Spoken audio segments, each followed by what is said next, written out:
Going through a breakup. Yeah, so recently me and my partner decided that, it was time to kind of take some space and go our separate ways. And this time around, it's a very interesting,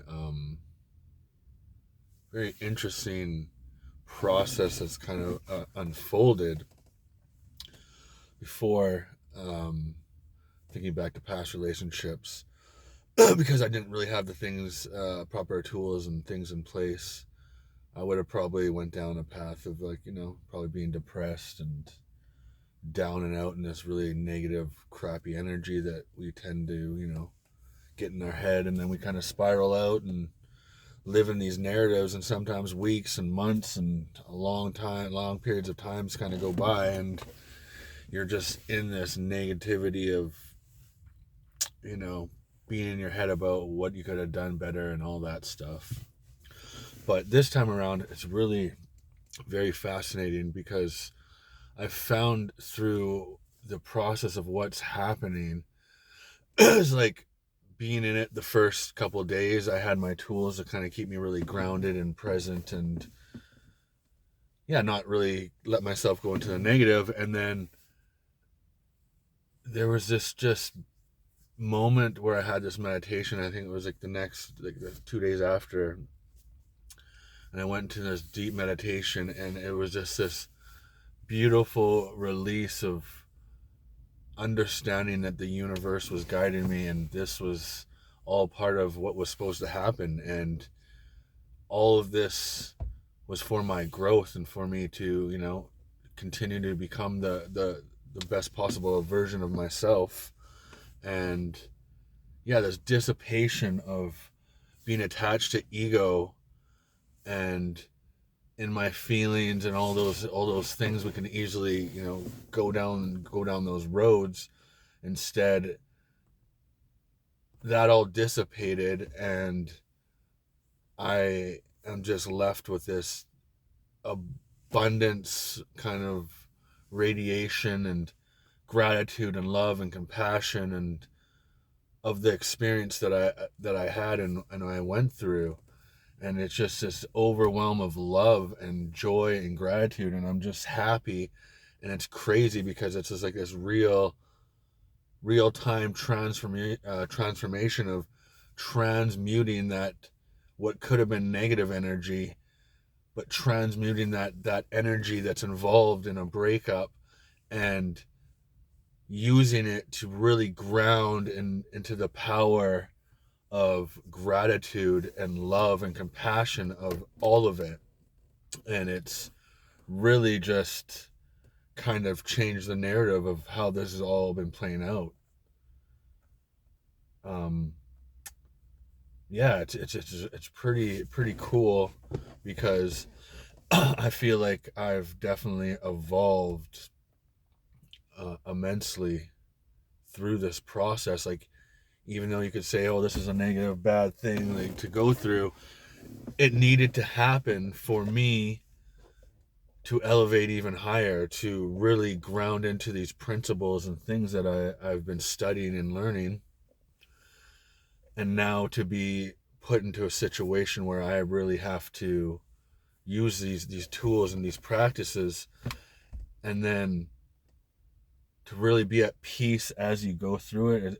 It's fascinating, because you know that your ego is kind of trying to take you to the place of, oh, like you effed this all up and this is all your fault and all these, but it's not that at all. Like I see that part of me, and I'm giving that part of me love, understanding, and I'm listening to it.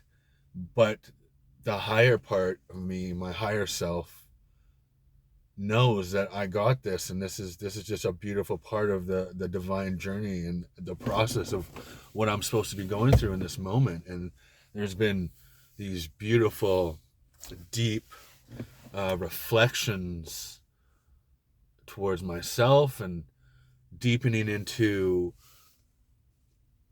the grand picture of what this all really is, and it's a collective experience, and I need to separate from, you know, ego and the individual experience, instead befriend it, understand it, know it, love it, be there for it, and come back to that higher kind of frequency, higher state, as this is all a part of the journey. This is all a part of the experience.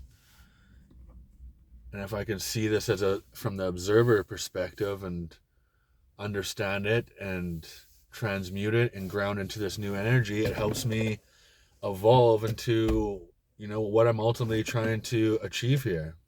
So these pieces that you go through in life, and even though they are hard and they hold a very hard, dense energy, there's also a very beautiful energy in there as well.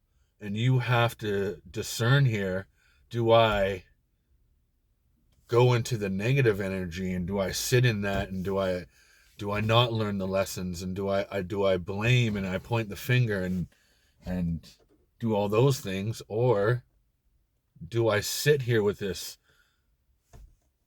opportunity to really take this beautiful piece and this energy and transmute it and ground into this stronger, loving, more compassionate version of yourself that's, really stands with the gratitude and the love and who you really are and what you're trying to become. You kind of have that option of doing that, and I found that this time around, that's what I've done.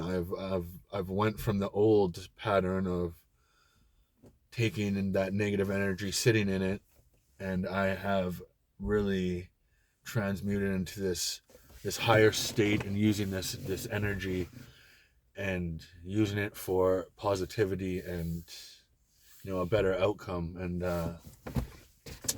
me just deepening into the process of this journey. So I find that it's been pretty fascinating. It's cool to kind of go through that shift and change the narrative and see it play out for you in real time. And I think back to my journey, and yeah, it's been a journey. It's like a muscle. It's hard work, and it takes years of reprogramming and sticking to your routine, sticking to your tools, and using these things, even though in the moment and months and years pass by, it doesn't seem like anything, but it does build to something. It compounds to something amazing and beautiful, because eventually you get to that point where you have that aha moment, and everything clicks and it shifts and it changes. But it's about having faith. It's about sticking to your routines, and it's about just jumping and knowing into that uncertainty of everything, and knowing that you're gonna, if I stick to these things and these pieces, that I will make it through anything, and I can take all these things as lessons instead of things happening to me and playing the victim and staying in that, right? So there's definitely something to be said about building sacred, tools and routines for yourself that work for your life, so that you could really make impact and change in your life and move forward in the best possible manner. So this is something I teach, and this is also something many other people teach as well. So I recommend doing your research and reaching out to people that really resonate with you, because that's the most important part here. Is the path isn't linear. The path is different for all of us, and you kind of want to find your tribe and find your people and the things that resonate with you, because that community and those people that resonate with you, they're going to be massive tools for you to stick to this stuff, because when you have more people with you on this journey, you're more likely to stick to these things. So reach out to somebody, find your tribe.